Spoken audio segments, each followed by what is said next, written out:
എല്ലാവർക്കും നമസ്കാരം. അതിഗംഭീരമായ രണ്ട് പ്രസംഗങ്ങൾ കേട്ട് തരിച്ചിരിക്കുകയാണ് നമ്മളൊക്കെ. ഈ ചടങ്ങിൻ്റെ തന്നെ ഏറ്റവും വലിയ ഒരു പ്രത്യേകത എന്ന് പറയുന്നത് എനിക്ക് തോന്നുന്നതാണ്. ഒന്ന്, MP വീരേന്ദ്രകുമാറിനെ അറിയാവുന്നവർ മാത്രമേ ഇവിടെയുള്ളൂ.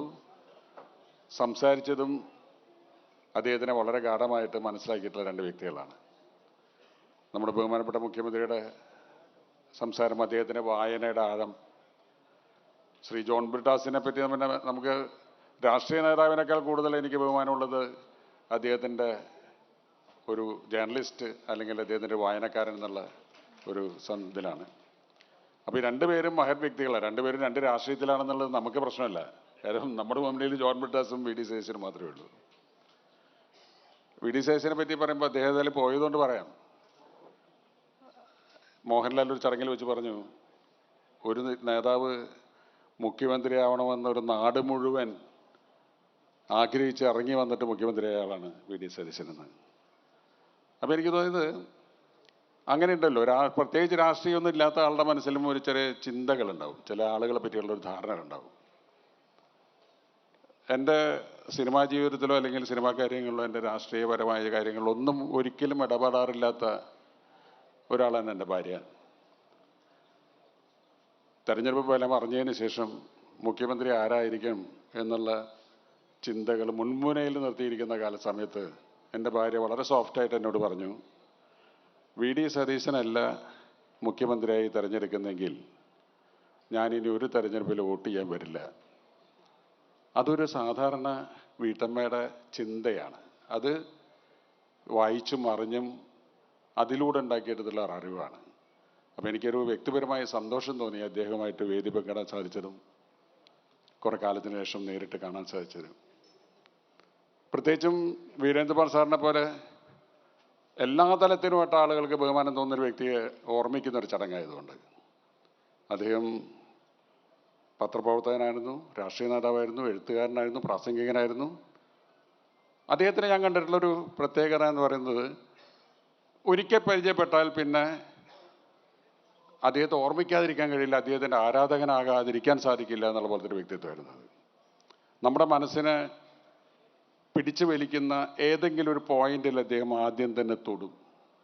ഞാൻ ആദ്യമായിട്ട് പരിചയപ്പെട്ടത് കുറേ വർഷങ്ങൾക്ക് മുമ്പ് വീരേന്ദ്ര സാറിനെ PV ഗംഗാധരനാണ് അതിനെ പരിചയപ്പെടുത്തുന്നത്.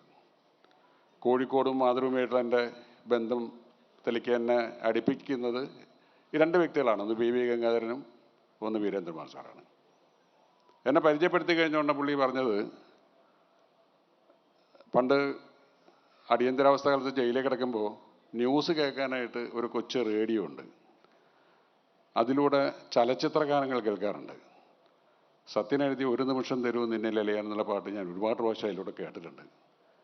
നമ്മളെ പെട്ടെന്ന് ആകർഷിക്കുകയാണ്. ഇത്രയും വലിയൊരു മനുഷ്യൻ, ഞാൻ വലിയ കാരണീയതാവൊന്നുമില്ല, എപ്പോഴോ എഴുതിയൊരു പാട്ട് ഓർമ്മിച്ചിട്ട് അത് പറയുമ്പോൾ നമുക്ക് ആ വ്യക്തിയോടുള്ള സ്നേഹം അടുപ്പം കൂടുകയാണ്. പിന്നെ എന്നോട് സംസാരിക്കുമ്പോൾ സിനിമയെ പറ്റിയും പുസ്തകങ്ങളെ പറ്റിയും സാഹിത്യത്തെ പറ്റിയും ഒക്കെ സംസാരിക്കും.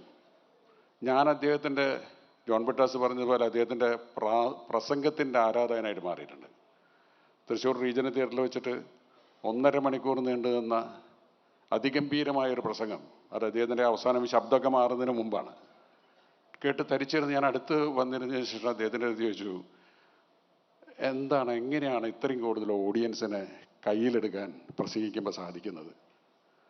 അത് ഒന്ന് അദ്ദേഹം പറഞ്ഞത്, നമുക്കറിയാവുന്ന കാര്യങ്ങളെ പറ്റി മാത്രമേ പറയാൻ പാടുള്ളൂ. നമുക്കറിയാത്ത കാര്യങ്ങളെ പറ്റിയിട്ട് നമ്മൾ ചിന്തിച്ച് കൂടുതൽ അതിനെ വായിച്ച് ഒന്നുമല്ല, നമുക്കറിയാവുന്ന കാര്യങ്ങൾ അറിയാവുന്ന ഭാഷയിൽ പറയുക. പിന്നെ പുള്ളി പറഞ്ഞു, ഞാൻ ചെയ്യുന്നൊരു ടെക്നിക്ക് ഓഡിയൻസിൽ ഏതെങ്കിലുമൊക്കെ ആളുകളുടെ മുഖത്ത് നോക്കിയിട്ട് സംസാരിക്കുന്നത്.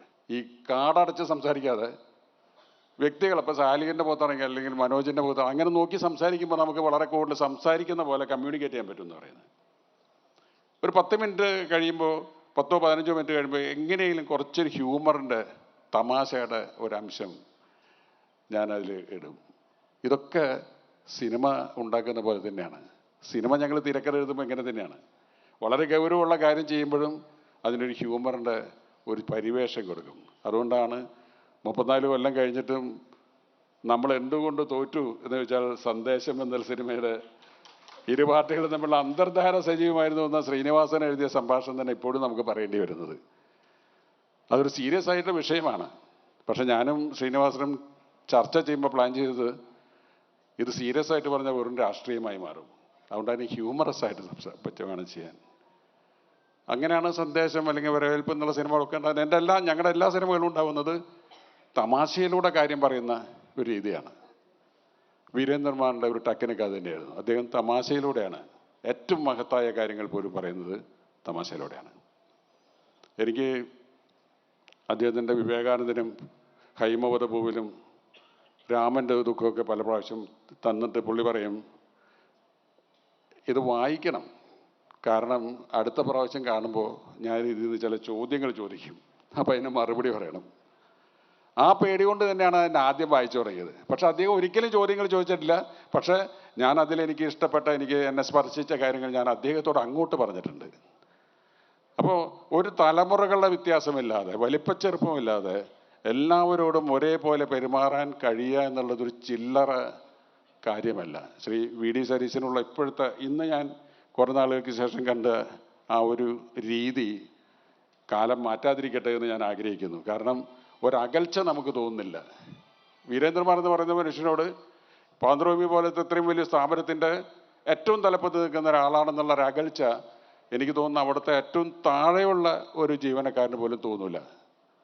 ആ ഒരു കുറേ ക്വാളിറ്റി എന്തായാലും ശ്രേയംസ് കുമാറിനുണ്ട്. നമ്മൾ എന്തൊക്കെ പറഞ്ഞാലും ഒരു ബലം പിടിച്ചിട്ടുള്ള പെരുമാറ്റവും രീതിയൊക്കെ ഉണ്ടെങ്കിൽ തന്നെയും ശ്രേയു ആ കാര്യത്തിൽ വളരെ വളരെ ഈസി ആയിട്ട് നമുക്ക് പെരുമാറാൻ സാധിക്കുന്ന ഒരാളാണ്. അപ്പം അതൊക്കെ നമ്മുടെ മാതൃകളാണ്. ജോൺ ബ്രിട്ടാസ് പറഞ്ഞ പോലെ വിളക്കമാടവും അതല്ലെങ്കിൽ മുഖ്യമന്ത്രി പറഞ്ഞ പോലെ പ്രകാശഗോപുരമോ എന്തായാലും ഇതൊരു വെളിച്ചമാണ്. നമ്മുടെ മനസ്സുകൾക്കെല്ലാം തെളിച്ചം നൽകുന്ന ഒരു വെളിച്ചം തന്നെയാണ്. നന്ദി, നമസ്കാരം.